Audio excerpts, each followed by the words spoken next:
গ্রামের দৃশ্যগুলো। ভাই আপনি কেমন আছেন? আছি আলহামদুলিল্লাহ ভালো। আপনাকে তো মনে হয় চেনা চেনা লাগতেছে।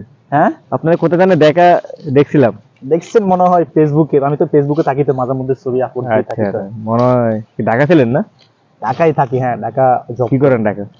ঢাকা একটা বেসরকারি প্রতিষ্ঠানে চাকরি করি। আচ্ছা, ভালো আছেন না? ঈদ উপলক্ষে বাড়িতে আসলাম আর কি। তো আপনি কেমন আছেন? ভালো আছেন আপনি? আলহামদুলিল্লাহ আমি ভালো আছি। তো এখন আপনাদের এই যে গ্রামে এখন এই মাঠে আপনি ঘাস কাটতেছেন, কি গরুর জন্য না ছাগলের জন্য? মাঠে হয়তোবা আমাদের দেশে ধরেন, একটা কথা বলি আপনাদের, আমাদের দেশে কিছু ছেলেপেলে আছে যারা ঢাকা শহর জব করে এসে এলাকাতে হয়তো বা কৃষি কাজ করতে ভয় পায় আর কি। কৃষিকে মনে হচ্ছে একটা খ্যাত টাইপের লোক।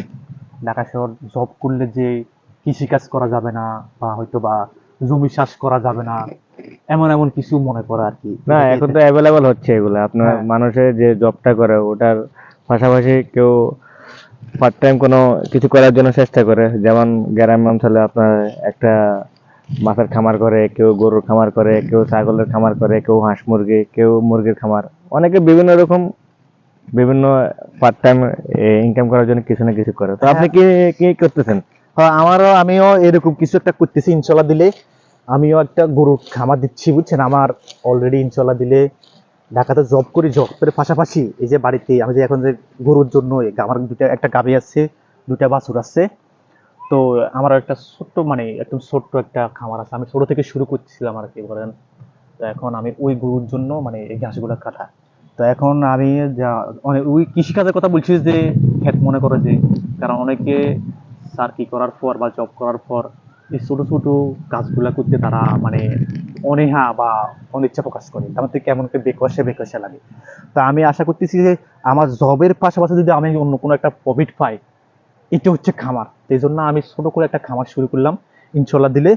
তো এখন ওই গরুগুলোর জন্য ধরেন এখন খের কাটতেছি, ইনশাল্লাহ দিলে দোয়া করবেন সবাই আমার এই ছোট্ট খামারের জন্য, যে আমি যেন সামনে অনেক দূর।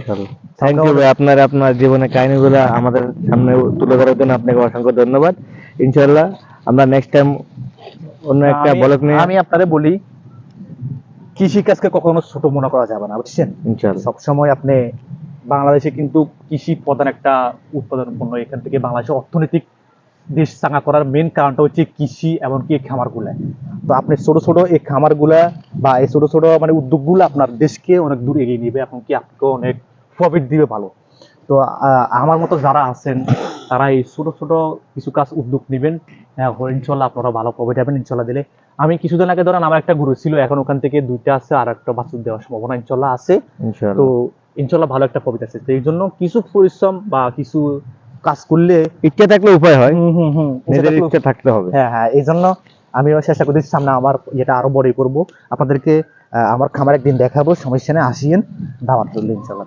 ওকে ভাই, তো আপনাকে অসংখ্য ধন্যবাদ আমাদের সামনে আপনি কিছু উপস্থাপন করছেন, আপনার মূল্যবান সময়গুলো দেওয়ার জন্য। ইনশাআল্লাহ আমরা নেক্সট টাইম নতুন ভিডিও নিয়ে আপনার সামনে আবার হাজির হব। ওকে, আসসালামু আলাইকুম ওয়া রাহমাতুল্লাহি ওয়া বারাকাতুহু।